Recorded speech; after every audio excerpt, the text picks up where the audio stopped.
Have you ever noticed that the more you talk about your dreams, the further away they seem to get?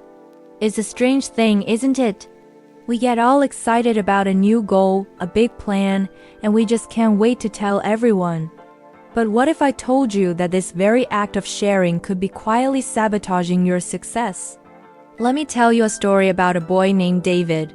David was smart, hardworking, and full of ambition. He had big dreams of becoming a top student and a successful entrepreneur, but there was a problem. Despite all his efforts, his results were always just average. He'd study hard for a test, tell all his friends he was going to ace it, and then end up with a mediocre grade. He'd come up with a brilliant business idea, describe it in vivid detail to anyone who would listen, but then lose interest before he even started.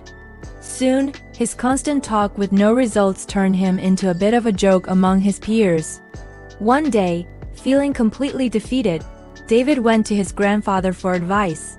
His grandfather, a wise and quiet man, listened patiently.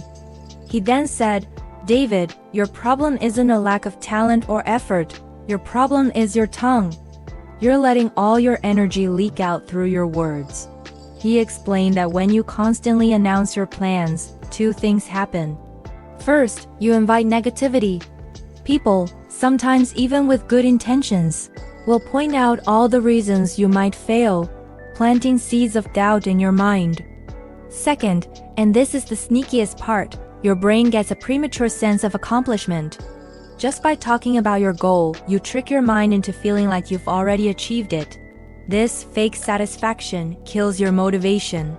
The drive to actually do the hard work disappears because your brain has already gotten its reward. To make his point, David's grandfather told him another story. It was about a man named Thomas, a poor farmer who lived in their village long ago. Everyone thought Thomas was simple because he rarely spoke. While others sat around boasting about the grand farms they would one day build, Thomas was out in his small field, quietly toiling from sunrise to sunset. He never shared his plans. He never spoke of his ambitions. He just worked. Years went by. The talkers were still talking, their field still barren. But Thomas's small plot of land had grown into the most prosperous farm in the entire region. When people finally asked for his secret, he simply smiled and said, "While you were all busy watering your words, I was busy watering my crops. My harvest is my voice." That story hit David like a lightning bolt. He finally understood.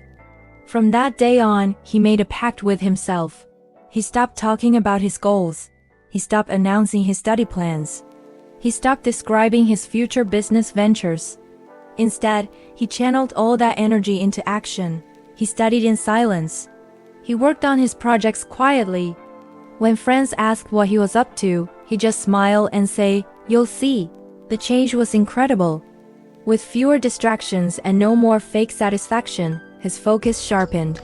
His motivation soared. His grades started to climb, and soon he was at the top of his class. His quiet confidence grew, and people started respecting him not for his words, but for his undeniable results. Years later, David became the successful entrepreneur he had always dreamed of being, his achievements speaking far louder than his words ever could. The lesson here is profound. Silence holds a powerful energy. It's a creative force. When you keep your dreams and goals locked inside, you build up a kind of positive pressure that fuels your actions. You protect your vision from the doubts of others and from your own brain's tendency to get lazy. Think of it like a seed. If you keep digging it up to show everyone how well it's growing, it will never take root. You have to plant it, water it in private, and protect it until it's strong enough to break through the ground on its own. So, the next time you have a big dream, try this experiment. Keep it to yourself. Nurture it in silence. Focus all your energy on doing, not declaring. Work hard, stay quiet, and let your success make the noise. Because in the end, true power doesn't come from telling the world what you're going to do. It comes from showing them what you've done. Thanks for watching. If this resonated with you, give this video a like and subscribe for more stories that can help you build a better life. See you in the next one.